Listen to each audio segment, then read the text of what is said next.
Cosas que están sucediendo en todo el mundo, eventos de los últimos tiempos que están ocurriendo hoy. Número 1. Rumores de guerra.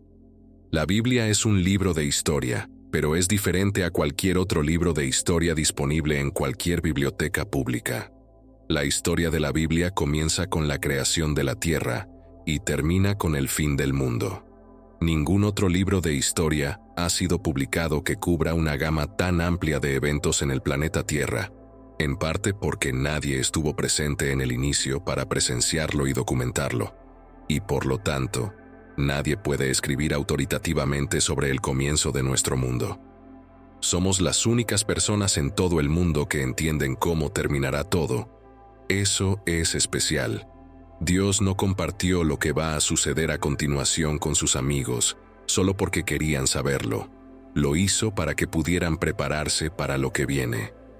De esta manera, no se sorprenderían cuando ocurra y no lo interpretarían mal. Deberíamos estar contentos de que Jesús fue tan abierto al decirnos lo que nos espera en el futuro. La gente a menudo se pregunta si estamos viviendo en los últimos días. La Biblia nos habla sobre los últimos días y hemos estado viviendo en estos tiempos durante 2000 años. Estos días comenzaron en Pentecostés, un momento en el que ocurrió una profecía importante sobre los últimos días. Cada persona que sigue a Jesús siempre debe estar lista para cuando Él regrese. La Biblia es un libro especial que habla mucho sobre el futuro. De sus muchas páginas, alrededor de una cuarta parte de ellas, hacen predicciones sobre lo que va a suceder desde el principio hasta el final. Terminar. La Biblia es como un libro que nos dice lo que viene después, aunque algunas partes hablan más del futuro que otras. De las 735 veces que la Biblia predijo el futuro, en 596 ocasiones las cosas sucedieron tal como lo había dicho.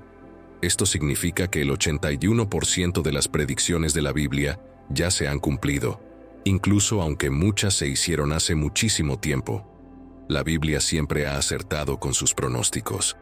Cada una de las predicciones que ya debería haber ocurrido, efectivamente ocurrió. La mayoría de las que aún están pendientes tratan sobre el regreso de Jesús y lo que sucederá después. ¿Cuántas predicciones estamos esperando antes de que Jesús vuelva? Aproximadamente 20. Estamos atentos a que se cumplan antes de esperar ver a Jesús mismo. Jesús dijo que debíamos vigilar y orar. ¿Qué deberíamos estar vigilando? No se trata solo de sentarnos a mirar al cielo esperando que Jesús aparezca. Eso no es lo que Él quería decir. Estaba diciendo que debemos estar alertas a lo que sucede a nuestro alrededor y prestar atención a las señales que nos ha dado para prepararnos. Estas señales son las pistas. En el capítulo 24 de Mateo, los discípulos de Jesús le preguntaron cuáles eran las señales para saber cuándo volvería. ¿Qué debemos hacer si no sabemos exactamente cuándo será? Jesús no se anduvo con rodeos y les dio una respuesta directa. Podemos estar muy agradecidos de que lo haya dejado tan claro. En el libro del Apocalipsis, entra en más detalle, pero aquí simplemente establece las señales clave que mostrarán que está a punto de regresar. Los discípulos se acercaron a Jesús en secreto, mientras Él estaba sentado en el Monte de los Olivos.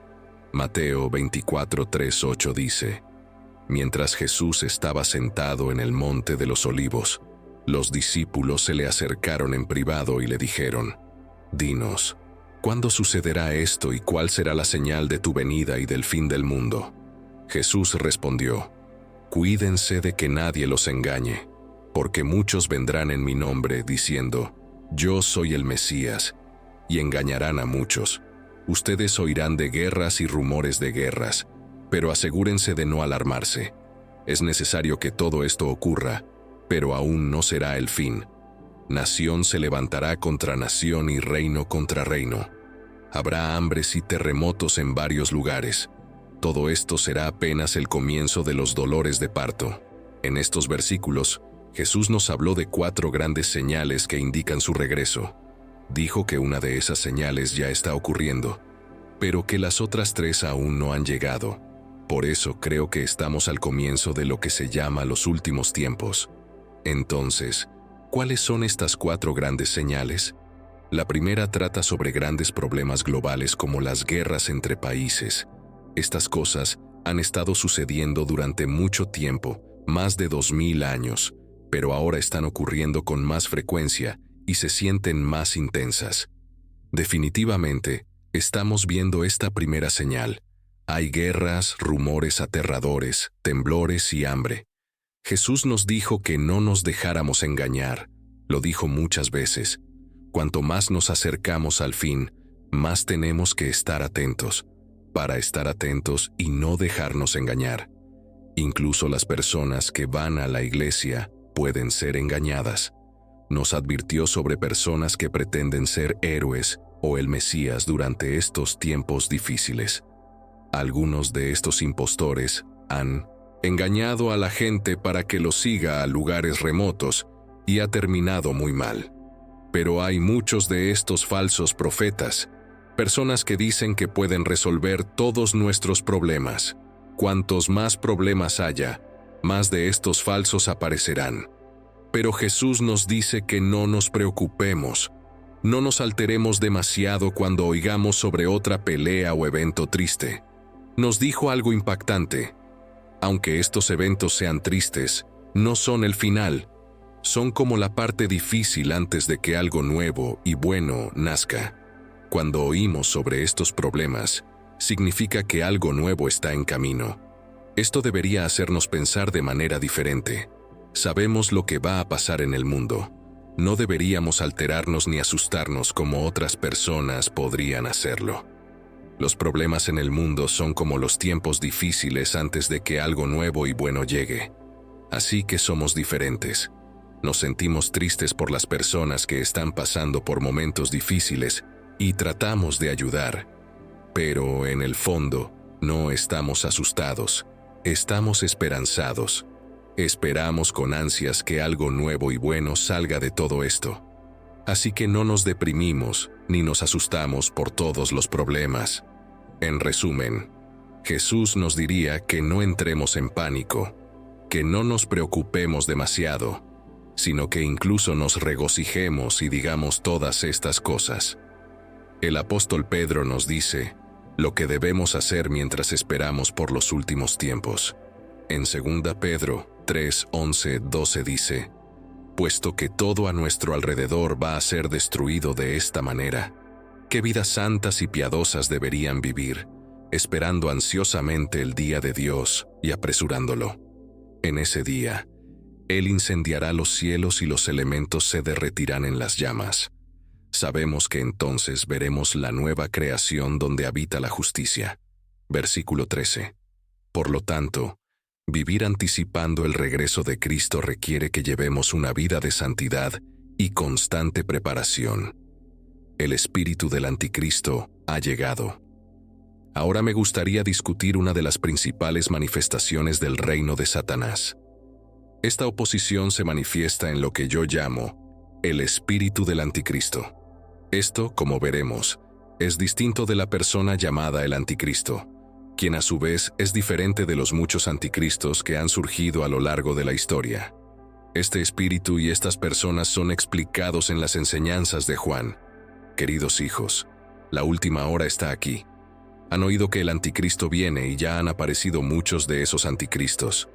De esto sabemos que la última hora ha llegado. Estas personas dejaron nuestras iglesias, pero nunca realmente pertenecieron a nosotros. De lo contrario, habrían permanecido con nosotros. Cuando se fueron, demostraron que no eran de los nuestros. Pero ustedes no son así, porque el Santo les ha dado su espíritu, y todos ustedes conocen la verdad. Así que les escribo no porque no conozcan la verdad, sino porque conocen la diferencia entre la verdad y las mentiras. ¿Quién es un mentiroso? Cualquiera que diga que Jesús no es el Cristo. Cualquiera que niegue al Padre y al Hijo es un anticristo. Cualquiera que niegue al Hijo tampoco tiene al Padre, pero cualquiera que reconozca al Hijo tiene también al Padre. 1 Juan 2, 18, 23. Permítanme aclarar el verdadero significado del término anticristo. La palabra Cristo proviene del griego Christos, que corresponde exactamente a la palabra hebrea Mashiach, de la cual obtenemos Mesías. Así que, cuando decimos anticristo, eso significa antimesías. Con esto, Juan se refirió a un individuo que ha capturado la imaginación de muchas personas, algunas de las cuales ni siquiera conocen la Biblia. Sin embargo, muchos no están bien informados sobre este individuo conocido como el anticristo. Mientras que Jesús era conocido por su belleza y carisma, la personalidad y el carácter del anticristo serán poco atractivos y desagradables. Jesús siempre habló la verdad, mientras que el anticristo solo dirá falsedades. El anticristo parecerá maravilloso, será encantador y exitoso. Será el ganador definitivo y se presentará como un ángel de luz. En este sentido, el anticristo será un Mesías satánico en lugar del verdadero Mesías, Jesucristo. En el libro de 1 Juan capítulo 2, 18, el autor menciona tanto al anticristo como a muchos anticristos.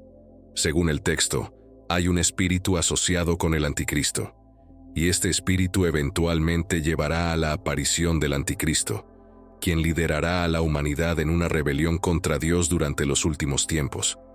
En otras palabras, aunque el mundo aún espera la revelación definitiva del anticristo, hay pequeños adelantos de este hombre y su misión por venir. Estos son los anticristos con A minúscula. Aunque comúnmente llamamos a este futuro líder mundial el anticristo, la Biblia le da muchos nombres o títulos. Se le conoce como el hombre de iniquidad, el hijo de perdición.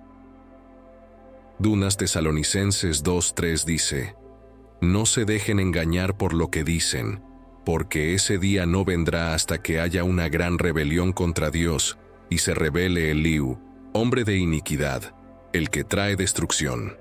Más adelante, en las enseñanzas de Juan, leemos: En esto conoceréis el Espíritu de Dios. Todo espíritu que confiesa que Jesucristo ha venido en carne es de Dios, y todo espíritu que no confiesa a Jesús no es de Dios. Este es el espíritu del anticristo, del cual habéis oído que viene, y que ahora ya está en el mundo. A lo largo de la historia de la humanidad, muchos anticristos han aparecido y se han manifestado. Según la Escritura, al final de esta era, un poderoso gobernante conocido como el anticristo reinará sobre la humanidad por un breve periodo. Esto representa la manifestación última del mal. A medida que nos acercamos al final de los tiempos, el espíritu del anticristo se intensificará y nos encontraremos luchando contra él con mayor frecuencia. El espíritu obra a través de cada anticristo. Juan nos ha dado signos distintivos del espíritu del anticristo.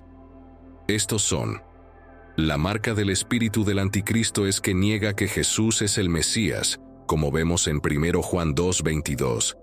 ¿Quién es el mentiroso, sino el que niega que Jesús es el Cristo? Este es el anticristo, el que niega al Padre y al Hijo. Recuerden esto: el espíritu del anticristo no niega la existencia de Dios. De hecho, el anticristo afirmará ser el representante de Dios. El espíritu que niega que el Mesías ha venido probablemente cree en un Mesías que vendrá, pero niega que el Mesías ya ha llegado. Este es el anticristo, la persona conocida como el anticristo. Así, vemos tres nombres para el mismo ser: el anticristo, el hombre de iniquidad y el hijo de perdición. También se nos da otro nombre importante en Apocalipsis 13. Esta es parte de la visión que Juan tuvo. Vi subir del mar una bestia que tenía 7 cabezas y 10 cuernos, y en sus cuernos 10 diademas, y sobre sus cabezas nombres de blasfemia. La bestia que vi era semejante a un leopardo, pero sus pies eran como de oso, y su boca como boca de león. Y el dragón le dio su poder, su trono y gran autoridad. Vi que una de sus cabezas parecía haber sido herida de muerte, pero su herida mortal fue sanada, y toda la tierra se maravilló tras la bestia, y adoraron al dragón porque había dado autoridad a la bestia, y adoraron a la bestia diciendo: ¿Quién como la bestia, y quién podrá luchar contra ella? Apocalipsis 13:1-4. presenta el cuarto título, la bestia, una persona que surgirá a la que Satanás, el dragón, le otorgará su poder. La visión de Juan sobre una bestia que surge del mar, en Apocalipsis 12, se centraba principalmente en el cielo. Ahora, la escena de su visión se traslada a la tierra, y en su visión, él se encontraba en la orilla del mar. Juan se refiere a esta criatura como una bestia, no un dragón, como se describe en Apocalipsis 12:3. Esta criatura simboliza a alguien distinto de Satanás, representado por el dragón en Apocalipsis 12:9. Aunque esta bestia es distinta del dragón de Apocalipsis 12, está estrechamente vinculada a él. No es el dragón, pero es similar, ya que el dragón también tenía 7 cabezas y 10 cuernos. ¿Por qué Satanás le dará su poder a esta persona? Porque esto le permitirá a esa persona dominar toda la humanidad y convencer a todos para que hagan lo que Satanás más desea, adorarlo. Su objetivo ha sido un proyecto a largo plazo, en el que ha trabajado pacientemente durante muchos siglos. Se levantará una imagen de la bestia y se ordenará a todo el mundo que la adore. A lo largo de la historia, los hombres a menudo se han inclinado ante la imagen de un gobernante político. El anticristo también es llamado el hijo de perdición, como lo fue Judas en 2 Tesalonicenses 2:3 y Juan 17:12. Durante mi tiempo aquí los protegí con el poder del nombre que me diste. Los guardé para que ninguno se perdiera, excepto el que estaba destinado a la perdición, como dicen las Escrituras. Este líder mundial predicho recibe poder a través de Satanás. Mediante este hombre, Satanás expresará su deseo y autoridad. La bestia acepta la oferta que Jesús rechazó en Mateo 4:8-10. Luego, el diablo lo llevó a una montaña muy alta y le mostró todos los reinos del mundo y su gloria. Todo esto te daré, le dijo, si te postras y me adoras. Apártate de mí, Satanás, le respondió Jesús, porque está escrito, adorarás al Señor tu Dios y a Él solo servirás. La recuperación de la bestia aumenta su fama y autoridad. Todo el mundo quedó maravillado, y la bestia es mencionada 2 veces más en Apocalipsis 13:2 y Apocalipsis 13:14. Esta recuperación está asociada con la adoración y devoción del mundo hacia la bestia. Como se menciona en Apocalipsis 13:12, ejerció toda la autoridad de la primera bestia y obligó a toda la tierra y a sus habitantes a adorar a la primera bestia, cuya herida mortal había sido sanada. Leemos los términos herida y sanada. Esta es verdaderamente una figura anticristiana que imita incluso la muerte y resurrección de Jesús. El mundo creerá en esto, lo que aumentará enormemente su fama y poder. Luego, veremos la autoridad y popularidad de la bestia. El poder de la bestia asombrará al mundo, llevando a las personas a creer que es invencible. Según Daniel, el orador, que tiene habilidades retóricas impresionantes, no solo usará un lenguaje sofisticado, sino que también hablará de manera irrespetuosa sobre Dios. El anticristo es descrito como un hombre cuyo aspecto era más imponente que el de sus hermanos. Muchas personas lo encontrarán altamente atractivo debido a su encanto, elocuencia y apariencia llamativa.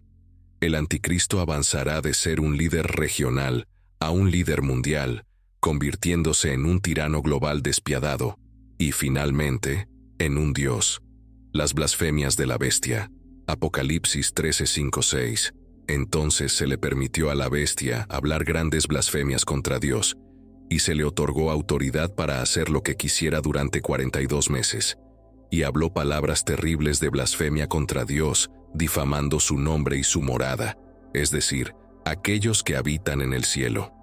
Blasfemo puede ser un título más preciso que anticristo para este dictador de los últimos tiempos.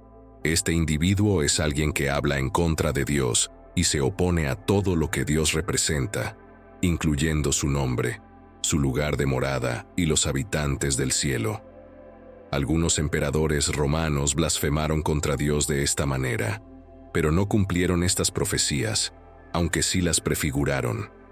según la profecía bíblica, se le permitirá a la bestia actuar sin restricción durante 42 meses, equivalentes a 3 años y medio. La bestia hace guerra contra los santos. Apocalipsis 13:7. Y se le permitió a la bestia hacer guerra contra los santos de Dios y vencerlos. También se le dio autoridad para gobernar sobre toda tribu, pueblo, lengua y nación. El gobierno de la bestia perseguirá a los santos y exterminará a todos aquellos que no se arrodillen en adoración ante la bestia, el anticristo y la Trinidad infernal. ¿Qué es la Trinidad infernal? La primera persona y el padre de la Trinidad infernal es Satanás. El anticristo será el segundo miembro y el hijo de la Trinidad maligna. Y la tercera parte, el falso profeta, guiará la adoración y el reconocimiento del pueblo hacia el anticristo. Satanás a menudo intenta imitar o contradecir la obra de Dios para parecerse a Dios. La denominada Trinidad infernal, como se describe vívidamente en Apocalipsis capítulos 12 y 13, no es una excepción. La Trinidad Santa está compuesta por Dios el Padre, Jesucristo y el Espíritu Santo. Satanás, el anticristo y el falso profeta son la versión perversa de la Trinidad Santa. La Trinidad Santa encarna la verdad, el amor y la bondad infinitos. Sin embargo, la Trinidad infernal exhibe características diametralmente opuestas: engaño, odio y pura maldad. El mundo estará completamente cautivado por el anticristo después de este evento maravilloso. Adorarán tanto a Satanás como al anticristo. El anticristo no estará solo. El falso profeta es el último miembro de la Trinidad infernal, como se describe en Apocalipsis 13, 11, 18. Apocalipsis 13, 11, 18. Luego vi otra bestia que salía de la tierra. Tenía 2 cuernos como los de un cordero, pero hablaba como un dragón. Ejercía toda la autoridad de la primera bestia y requería que toda la tierra y sus habitantes adoraran a la primera bestia, cuya herida mortal había sido sanada, milagrosas incluso haciendo que fuego caiga del cielo a la tierra, mientras todos lo observaban, y con todos los milagros que se le permitió realizar en nombre de la primera bestia, engañó a todos los habitantes del mundo. Ordenó a las personas que hicieran una gran estatua de la primera bestia, que había sido mortalmente herida y luego revivida. Luego se le permitió darle vida a la estatua para que pudiera hablar, y la estatua de la bestia ordenó que cualquiera que se negara a adorarlo debía morir. Exigió que todos, grandes y pequeños, ricos y pobres, libres y esclavos, recibieran una marca en la mano derecha o en la frente, y nadie podía comprar ni vender sin esa marca, que era el nombre de la bestia o el número que representaba su nombre. Se necesita sabiduría aquí. Que el que tenga entendimiento calcule el número de la bestia, pues es el número de un hombre, y su número es 666. Esta segunda bestia emerge de la tierra en lugar de del mar. Aunque parece manso, suave y benévolo, los cuernos indican que ejercerá poder. Jesús advirtió expresamente a los seguidores que estuvieran atentos a los falsos profetas, que pueden parecer inofensivos pero causar mucho daño. Mateo 7:15. Cuídense de los falsos profetas, que vienen disfrazados de ovejas inofensivas, pero son lobos feroces.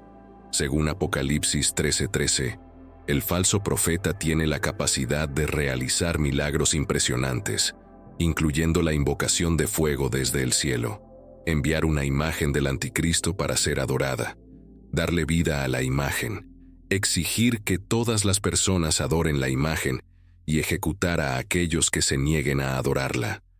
Pablo declaró que el anticristo vendrá con todo poder, como se menciona en Tocminos. Tesalonicenses 2:9. Este hombre vendrá a realizar la obra de Satanás con un poder falso, señales y milagros, según Apocalipsis 13, 14, 15.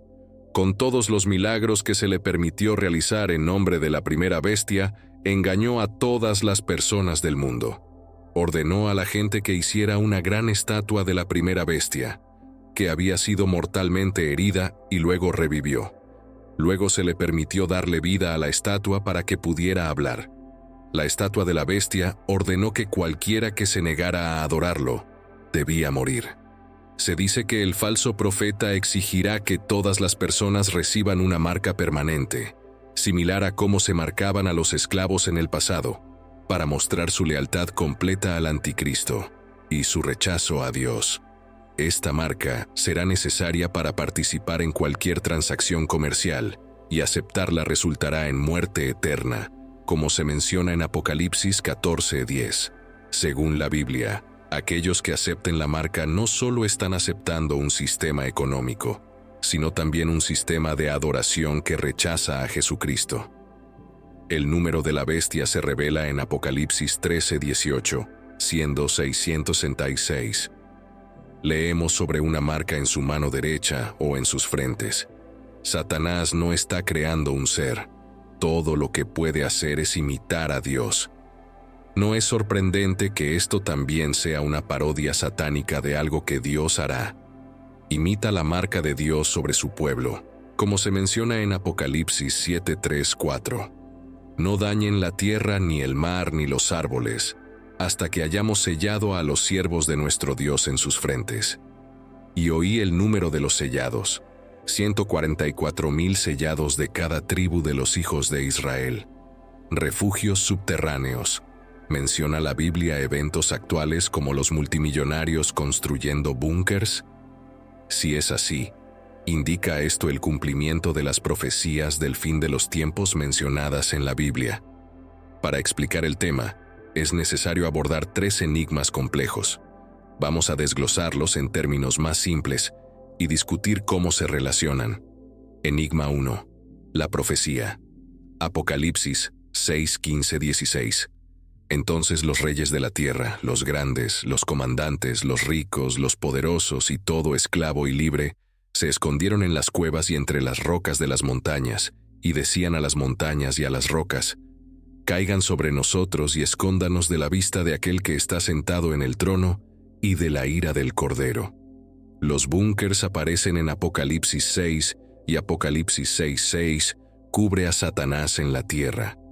Este segmento particular del libro es el núcleo, el corazón del asunto, y puede ser bastante difícil de comprender. Desafortunadamente, hemos llegado a la parte más desagradable del libro, el peor juicio. La situación se deteriorará. Antes de que se pueda ver alguna mejora, el escenario descrito en el próximo capítulo es sombrío. Sin embargo, es reconfortante saber que el escenario representado en el libro es el peor que se puede imaginar. El lector puede encontrar consuelo en el hecho de que las cosas solo mejorarán a partir de aquí. No obstante, los próximos capítulos son lo suficientemente inquietantes como para causar desasosiego. Los búnkers se mencionan como parte de una profecía aún por cumplir, ya que forman parte de los 7 sellos. Los 7 sellos son parte del juicio de Dios al final del mundo. Apocalipsis 6:1-17 nos brinda más información. Aunque vemos el resultado de los búnkers en Apocalipsis 6, la acción comienza en el capítulo 5 de Apocalipsis. En ese fatídico y temible día, un sentimiento de terror y miedo se apoderará de personas de todos los ámbitos de la vida. La aprensión y la ansiedad serán palpables mientras enfrentan el futuro desconocido e incierto que les espera. La magnitud de la condena inminente será abrumadora. Ninguna autoridad, grandeza, riqueza, valor o fortaleza podrá sostener a los hombres en ese momento. Incluso los esclavos muy pobres, que uno pensaría que no tendrían nada que temer porque no tienen nada que perder, estarán asombrados en ese día. En el momento al que se hace referencia, ninguna cantidad de autoridad, grandeza, riqueza, valor o fortaleza podrá ofrecer apoyo a las personas. Ningún búnker o lujosa jaula de acero será lo suficientemente seguro. Considerados como si no tuvieran nada que temer, estarán llenos de asombro en ese día. La situación será tan abrumadora que desearán que todo colapse. Tómate un momento para contemplar la escena y observar la magnitud del miedo y la sorpresa que muestran los presentes. Sus reacciones son sin duda intensas y palpables, lo que demuestra la gravedad de la situación.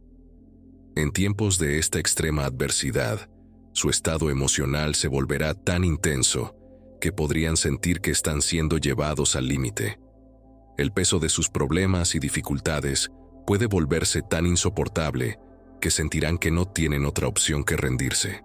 La situación se vuelve tan crítica que las personas llegan a la desesperación. Incluso desean que las montañas caigan sobre ellos y las colinas los cubran. Preferirían desaparecer por completo y dejar de existir. También observa la causa de su terror: el rostro enojado de quien está en el trono y la ira del Cordero. Todos los individuos son igualmente humildes ante la ira de Dios. Este juicio es especialmente profundo porque es la ira del Cordero. Es la furia de un amor que ha hecho todo lo posible por nuestra salvación. Esta ira nos dice con absoluta certeza que el mal será finalmente destruido por Dios. Dicen en sus búnkers: escóndenos de la cara de quien está en el trono. La gente no solo se esconde del temor del castigo, sino también de la misma presencia del Todopoderoso que reina en el cielo.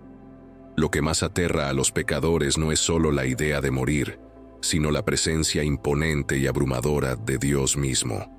La declaración subraya la unidad inseparable entre Cristo y Dios, sugiriendo que cualquier cosa que desagrada a Cristo también desagrada a Dios, ya que son uno y el mismo. Esto implica que la voluntad y la intención de Cristo y Dios son idénticas y comparten un único propósito divino.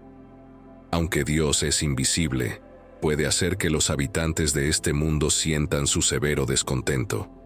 Aunque Cristo a menudo se representa como un cordero gentil, es importante recordar que también es capaz de ira, incluso hasta el punto de la furia.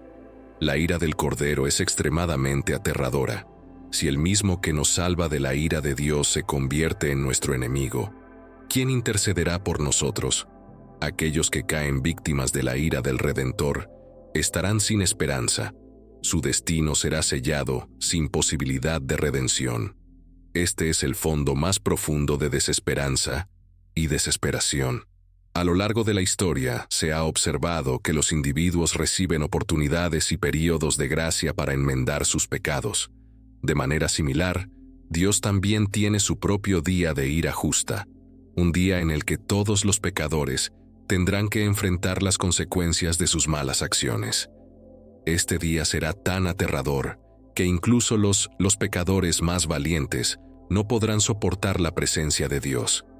El pueblo de Judea y Jerusalén experimentó el terror de ese día durante la destrucción, y este mismo terror caerá sobre todos los pecadores no arrepentidos en el día del juicio final.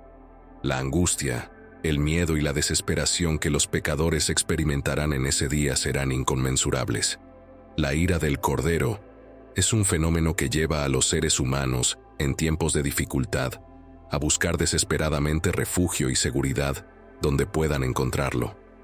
En esos momentos, se hace evidente la naturaleza efímera y temporal de la existencia humana.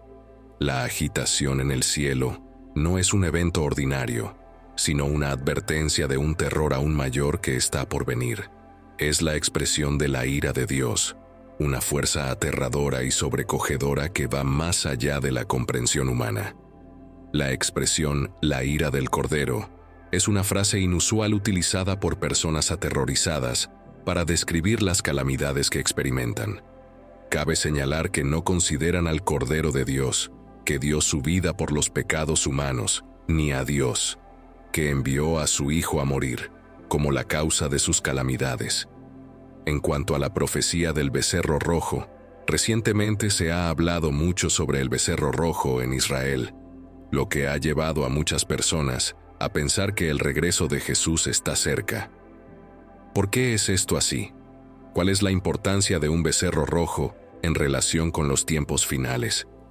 Es importante entender el significado de un becerro rojo en la Biblia antes de explorar directamente esta cuestión.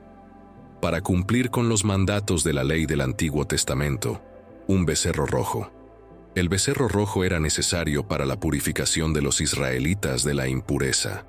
Más específicamente, las cenizas de un becerro rojo eran requeridas según Números 19:1-7, que dice: Entonces el Señor habló a Moisés y a Aarón diciendo: Esta es la ley que el Señor ha mandado. Habla a los hijos de Israel, y que te traigan un becerro rojo sin defecto, en el cual no haya ningún defecto, y sobre el cual nunca se haya puesto un yugo. Lo darás a Eleazar el sacerdote, y será llevado fuera del campamento, y será sacrificado en su presencia. Y Eleazar el sacerdote tomará algo de su sangre con su dedo, y rociará parte de su sangre hacia el frente del tabernáculo de reunión 7 veces. El becerro será quemado a la vista de él, su piel, su carne y su sangre con su estiércol serán quemados. El sacerdote tomará madera de cedro, hisopo y material escarlata, y lo echará en medio del becerro en llamas. Luego, el sacerdote lavará sus ropas y se bañará en agua, y después entrará al campamento. Pero el sacerdote estará impuro hasta la tarde. El capítulo 19 del Antiguo Testamento trata del uso de las cenizas de un becerro rojo, considerado uno de los símbolos más potentes de purificación. Esta ofrenda estaba destinada a eliminar la impureza causada por el contacto con una persona muerta, especialmente en el caso de los hijos de Israel, quienes habían rebelado contra el Señor en Cades. Como castigo por su incredulidad, fueron enviados al desierto, para morir con más de 600,000 personas falleciendo en 38 años, lo que equivale a más de 40 personas por día, dadas las circunstancias. Era casi imposible evitar el contacto con la muerte, lo que resalta la necesidad de las cenizas del becerro rojo. Muchos creen que la aparición de un becerro rojo hoy en día es una señal de la construcción del tercer templo y del regreso de Cristo, ya que las cenizas de un becerro rojo eran necesarias para los ritos de purificación realizados en el templo. Según la tradición rabínica, se han sacrificado 9 becerros rojos desde la época de Moisés, pero ninguno ha sido sacrificado desde la destrucción del segundo templo. Según las enseñanzas del rabino Mades, el 10º becerro rojo sería sacrificado por el Mesías mismo. El Instituto del Templo, una organización que aboga por la construcción de un tercer templo, ha informado sobre 5 becerros rojos perfectos provenientes de Texas. Muchas personas ven la adquisición de un becerro rojo como el cumplimiento de la profecía, ya que es un paso significativo hacia la construcción de un nuevo templo. De acuerdo con la ley mosaica, el becerro rojo utilizado para el sacrificio debía estar libre de defectos o manchas y nunca haber llevado un yugo. Números 19:2. El sacrificio era único en muchos aspectos. Se utilizaba un animal hembra, se realizaba lejos de la entrada del tabernáculo, y era el único sacrificio en el que se especificaba el color del animal. En la cronología futura de la escatología, se cree que un tercer templo. Según la profecía de Jesús, el templo de Dios será construido en Jerusalén y será profanado durante la tribulación. Para que esto ocurra, es necesario que haya un templo en existencia. Si los constructores del templo de los tiempos finales siguen la ley judía, necesitarán cenizas de un becerro rojo, mezcladas con agua para la purificación ceremonial. Si se encuentra un becerro rojo sin defectos y está en Israel, podría ser un paso significativo hacia el cumplimiento de la profecía bíblica. Sin embargo, antes de que ocurra el rapto, no es necesario encontrar un becerro rojo. Jesús podría regresar en cualquier momento para recibir a los suyos. La ocurrencia del rapto no depende de la existencia de ningún animal específico. Los defensores del templo desean un templo para propósitos ceremoniales, pero los sacrificios de animales no son necesarios hoy en día. Jesús ha cumplido todos los requisitos de la ley y su sacrificio proporciona verdadero perdón y vida eterna. Habrá un templo en Jerusalén en los tiempos finales. La Biblia menciona que algunos eventos del fin del mundo ocurrirán en un templo en Jerusalén. En Daniel 9:27 se dice: «Y él confirmará un pacto con muchos por una semana, pero a la mitad de la semana hará cesar el sacrificio y la ofrenda de cereal, y sobre la ala de las abominaciones vendrá el desolador, hasta que la destrucción completa que está decretada se derrame sobre el desolador». Mateo 24:15 dice: «Por tanto, cuando veáis en el lugar santo la abominación desoladora, de la que habló el profeta Daniel», la abominación desoladora de la que habló el profeta Daniel, estando en el lugar santo, según se entiende en 2 Tesalonicenses 2:4, se refiere al anticristo que se opone y se exalta con tal orgullo e insolencia sobre todo lo que se llama Dios o objeto de adoración, que llega a entrar y sentarse en el templo de Dios proclamando públicamente que Él mismo es Dios. Al observar la construcción del templo, podemos estar seguros de que los tiempos finales están cerca. Número 5. Las personas están cambiando, pero entiende esto: en los últimos días vendrán tiempos difíciles. 2 Timoteo 3:1. La palabra peligrosos connota la idea de problemas, dificultades y situaciones estresantes. Este tipo de atmósfera caracterizará los últimos días. La palabra peligrosos se usaba en griego clásico tanto para referirse a animales salvajes peligrosos como al mar embravecido. Las características de los últimos días que Pablo describe no se refieren a tiempos específicos, sino a las malas acciones y la depravación de las personas en esos tiempos. Debemos notar que la dureza o el peligro de esta época, según Pablo, no proviene de guerras, hambrunas o enfermedades, ni de otras calamidades que afectan el cuerpo, sino de las malas y depravadas acciones de los hombres. El término últimos días en el Nuevo Testamento es tan amplio que se podría argumentar que comenzó con el nacimiento de la Iglesia en Pentecostés. Aunque algunos consideran que prestar atención a los últimos días o a la profecía bíblica es trivial, debemos ser capaces de discernir cuándo. Los últimos días, o al menos cuando las situaciones mundiales sean como la Biblia describe que serían en esos tiempos, se reflejan en las palabras de Jesús. En Mateo 16:1-4, Jesús reprendió a los líderes religiosos de su época por no entender o rehusarse a entender la importancia de su tiempo. Por la mañana habrá tormenta hoy, porque el cielo está rojo y amenazante. Ustedes saben cómo discernir el aspecto del cielo, pero no pueden discernir las señales de los tiempos. Mateo 16:3. Es posible que Jesús daría la misma reprensión a algunos cristianos de hoy que no son conscientes de los últimos días y del regreso de Jesucristo.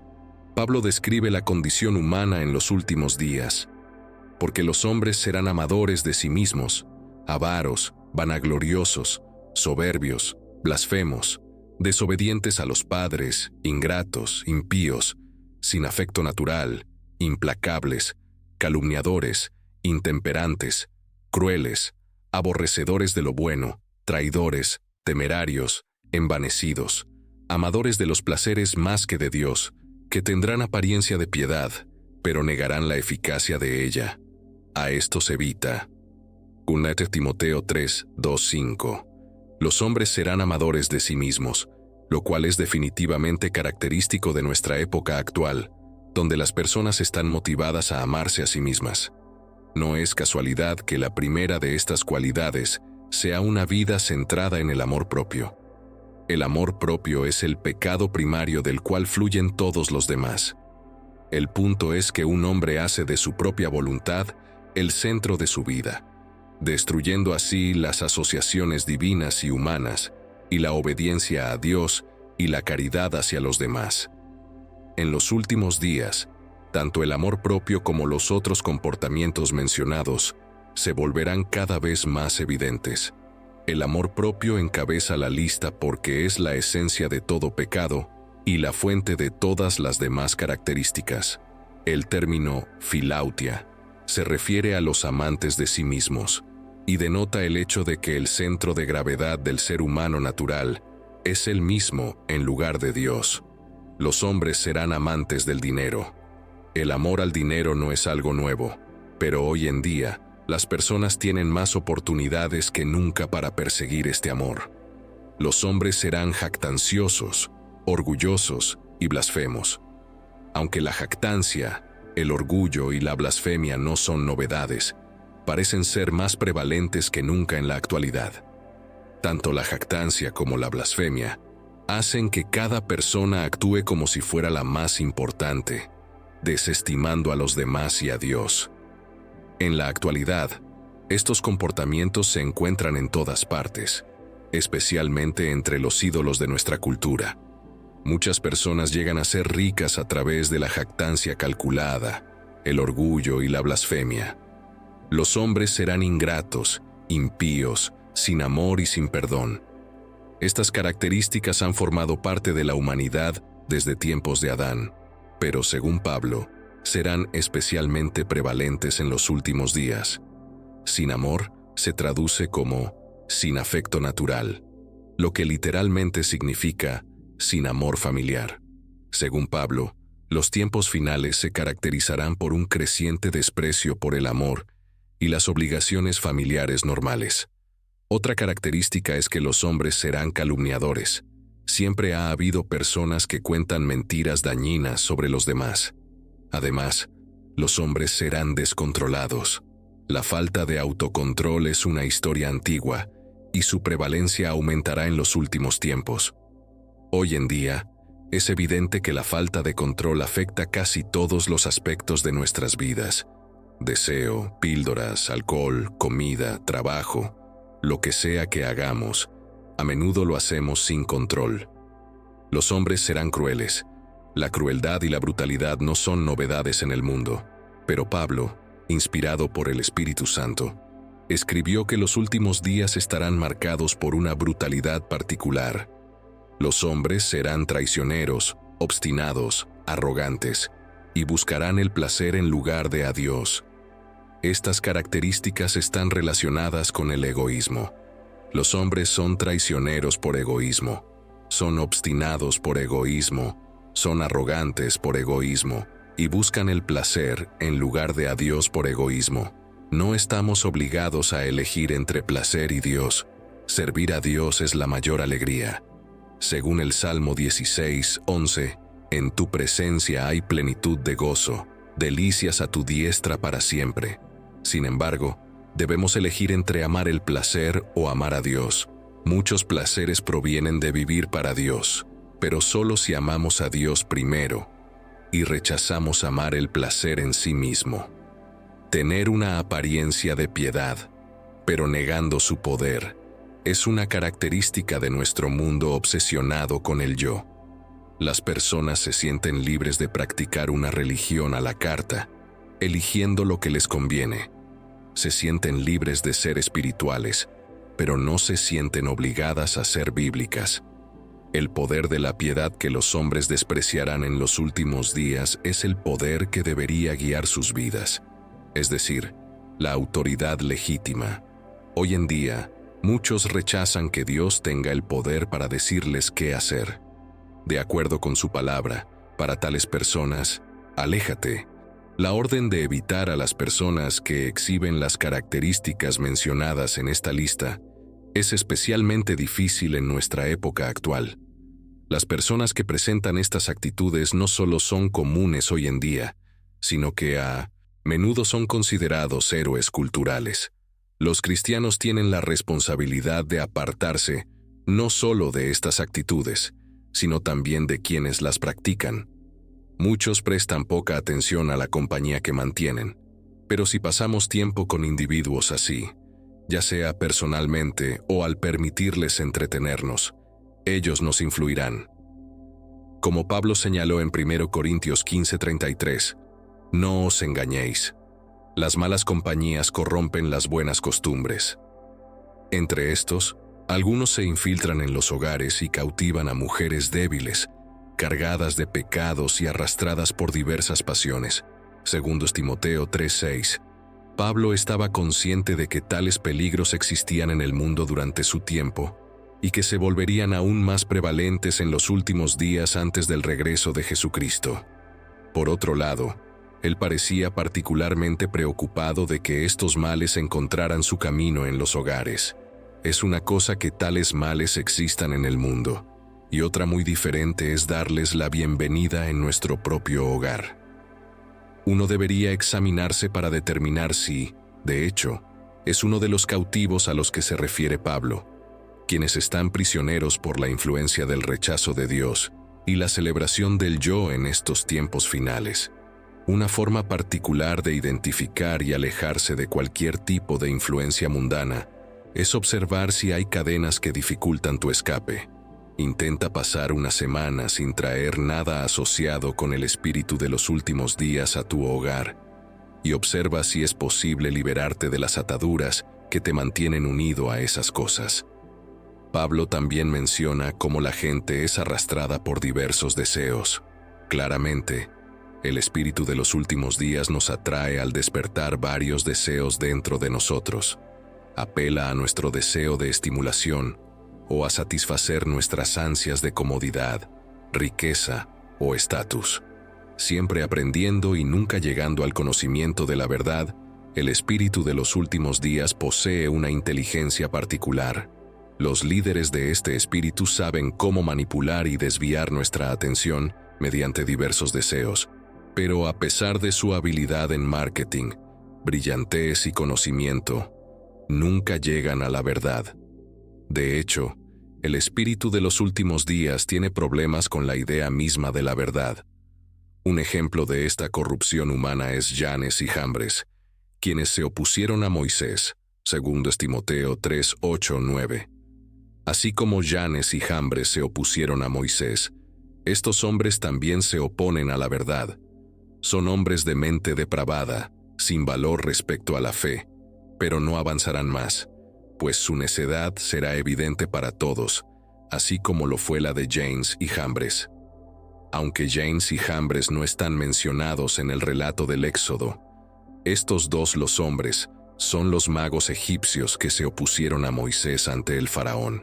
Janes y Jambres resistieron a Moisés y fueron capaces de realizar verdaderos milagros, no simples trucos de salón, pero solo mediante el poder de las tinieblas, no el poder de Dios. Janes y Jambres pudieron hacer lo mismo que Moisés cuando lanzó su vara y se convirtió en una serpiente, y también pudieron convertir agua en sangre y convocar una plaga de ranas, de la misma manera que Moisés lo hizo. Sin embargo, no pudieron igualar los milagros de Dios y sus poderes ocultos resultaron ser inferiores al poder de Dios. La capacidad de realizar milagros mediante el poder de las tinieblas, así como la disposición a aceptarlos como genuinos, caracterizarán los últimos tiempos. Número 6. Guerras y rumores de guerras. ¿Cómo serán los últimos días en la tierra? ¿Alguna vez te has detenido a pensar en el destino final de nuestro mundo? ¿Cómo será el último día en la tierra? Este video explorará esta intrigante y profunda pregunta. Las profecías sobre los últimos tiempos han sido, de hecho, un tema de fascinación y especulación a lo largo de la historia humana. Jesús proporcionó una descripción clara de los últimos tiempos, marcada por varios signos y eventos, destacando la incertidumbre fundamental sobre su cronología exacta.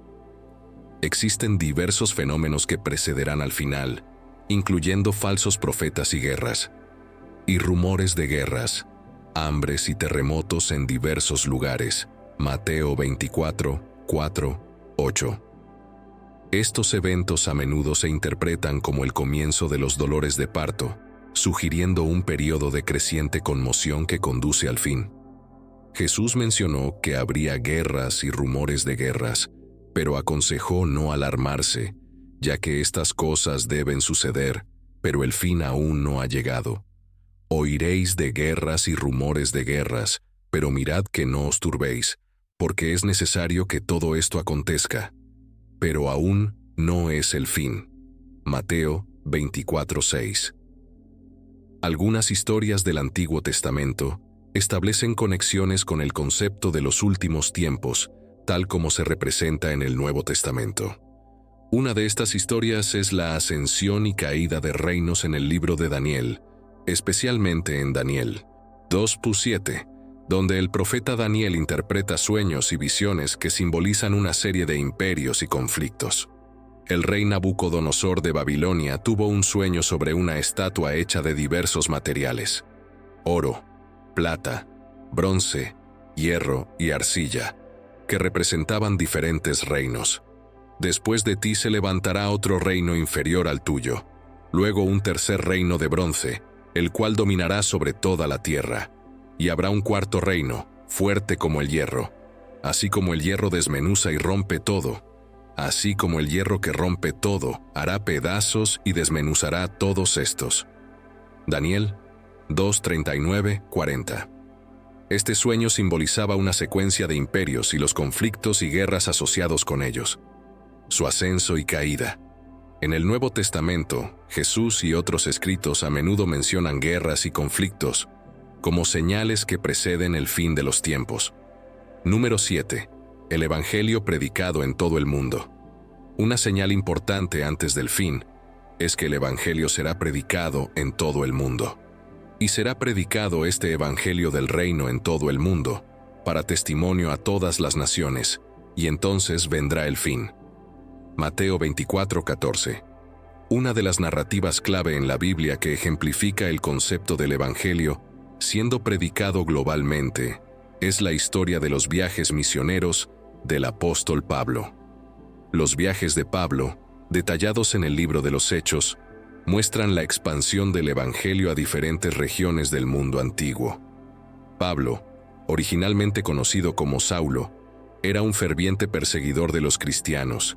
Sin embargo, tras una dramática experiencia de conversión en el camino a Damasco, donde quedó ciego y escuchó la voz de Jesús, Hechos 9:3-6, se convirtió en un ferviente predicador del Evangelio. Pablo emprendió varios viajes misioneros a través del Imperio Romano, los cuales están registrados en el libro de los Hechos. Viajó a regiones como Asia Menor, Macedonia, Grecia y finalmente Roma, predicando tanto a judíos como a gentiles. Por ejemplo, porque el Señor nos ha mandado diciendo: te he puesto para luz de los gentiles, para que seas para salvación hasta lo último de la tierra. Hechos 13:47. A lo largo de sus viajes, Pablo no solo predicó, sino que también estableció iglesias en varias ciudades. Sus cartas a estas iglesias, como las dirigidas a los Corintios, Gálatas y Efesios, constituyen una parte significativa del Nuevo Testamento.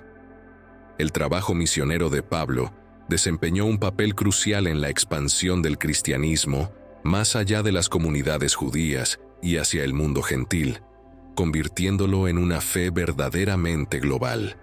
En Mateo 24:14, Jesús dijo: «Y será predicado este evangelio del reino en todo el mundo, para testimonio a todas las naciones, y entonces vendrá el fin». Esta profecía indica que la difusión global del evangelio es una señal de la llegada de los tiempos finales. Al llevar el evangelio a diferentes partes del mundo conocido, el trabajo misionero de Pablo puede considerarse un cumplimiento de este aspecto de la profecía de Jesús. Sus esfuerzos contribuyeron significativamente a establecer las bases para la expansión mundial del cristianismo, que continúa hasta el día de hoy. Estos signos, tal como los describió Jesús, sirven como guía para entender los eventos que conducen a los tiempos finales. Enfatizan un periodo de confusión y desafío, pero también subrayan la importancia de la firmeza en la fe y la expansión global del Evangelio. Las enseñanzas de Pablo destacaron la fe en Cristo como el camino hacia la salvación, preparando el camino para el día del juicio. Viajó extensamente, soportando dificultades y persecuciones, para compartir el mensaje de que la fe en Jesucristo ofrecía redención y la promesa de vida eterna. Sus cartas a las iglesias que fundó forman una parte significativa del Nuevo Testamento, desarrollando la doctrina cristiana, incluyendo el concepto de juicio divino. La conexión entre el trabajo de Pablo y el día del juicio radica en la idea de que, Al difundir el Evangelio, Él estaba preparando a las personas para los días finales. Su énfasis en la fe, el arrepentimiento y en llevar una vida que refleje las enseñanzas de Cristo, guiaba a los creyentes hacia un juicio favorable cuando llegue ese día. En esencia, la misión de vida de Pablo no solo era convertir a individuos en su tiempo, sino también influir en innumerables generaciones hacia un camino que, en última instancia, les llevaría a enfrentar su juicio final con esperanza y confianza en Cristo. Oremos. Dios lleno de gracia y amor, venimos ante ti con corazones abiertos y ansiosos por profundizar en las riquezas de tu palabra, la Biblia. Reconocemos que en sus páginas se encuentran las claves para comprender no solo nuestro mundo, sino también a nosotros mismos, y lo más importante, a ti, Señor. Te pedimos claridad mientras buscamos comprender las verdades que están entrelazadas en las Escrituras. Ayúdanos a ver más allá de las palabras en la página y entrar en el corazón de tu mensaje. Que tú, Espíritu, ilumine nuestras mentes y corazones, guiándonos hacia todo entendimiento. Concédenos sabiduría, oh Señor, para discernir el significado detrás de las historias, parábolas y enseñanzas. Ayúdanos a comprender el contexto histórico y cultural en el que fueron escritos, para que podamos aplicar sus principios eternos a nuestras vidas hoy. Oramos por humildad, mientras acercarnos a tu palabra, reconociendo que nuestra comprensión es limitada e imperfecta. Protégenos del orgullo y la arrogancia, y, en su lugar, cultiva en nosotros un espíritu de enseñabilidad y receptividad a tu verdad. Padre, reconocemos que estudiar la Biblia a veces puede ser desafiante. Hay pasajes que nos desconciertan, doctrinas que parecen difíciles de comprender, y enseñanzas que desafían nuestras preconcepciones. En esos momentos de confusión, concédenos paciencia y perseverancia. Ayúdanos a confiar en tu guía, sabiendo que nos conducirás a toda verdad. Presentamos ante ti a aquellos que son nuevos en la Biblia, quienes pueden sentirse abrumados o intimidados por su vastedad y complejidad. Rodéales de comunidades y mentores de apoyo, que puedan ofrecerles orientación y ánimo en su camino de fe. Para aquellos que han estado estudiando tu palabra durante años, renueva su pasión y entusiasmo por las Escrituras. Ayúdales a abordar los pasajes con nuevos ojos, ansiosos por descubrir nuevas percepciones y revelaciones sobre tu carácter y tu plan para la humanidad. Señor, oramos por unidad entre los creyentes mientras interactuamos con tu palabra. Ayúdanos a reconocer que, aunque podamos tener diferentes interpretaciones y perspectivas, todos somos parte del cuerpo de Cristo. Que nuestras discusiones se caractericen por el amor, el respeto y un compromiso compartido de buscar tu verdad. Al sumergirnos en las profundidades de tu palabra, que no sea meramente un ejercicio académico, sino una experiencia transformadora. Encuentro con tu presencia. Que las verdades que descubramos penetren profundamente en nuestros corazones, transformándonos a la imagen de tu Hijo Jesucristo. Finalmente, Señor, te agradecemos por el don de tu palabra. Gracias por revelarte a nosotros a través de sus páginas y por las innumerables formas en que ha tocado y transformado vidas a lo largo de la historia. Que nunca demos por sentada la bendición de tener acceso a tu palabra y la libertad de estudiarla abiertamente. Hoy venimos ante ti con corazones humildes, buscando tu guía y sabiduría mientras comenzamos el viaje de comprender tu palabra, la Biblia. Nos has dado este preciado don como una lámpara que guía nuestros pasos y una luz para nuestro camino. Te pedimos que abras nuestras mentes y corazones para recibir las verdades que has puesto para nosotros en sus páginas. En el nombre de Jesús oramos. Amén. Para concluir, espero que este video haya sido enriquecedor y que hayas encontrado valiosas enseñanzas en la historia de hoy. Me encantaría conocer tu opinión, así que por favor comparte en los comentarios lo que aprendiste y cómo esta historia ha impactado tu vida. Si te ha gustado el contenido, no olvides dejar un like y suscribirte a nuestro canal para no perderte futuros videos. Tu apoyo es fundamental para continuar compartiendo mensajes inspiradores. Gracias por estar con nosotros y hasta la próxima.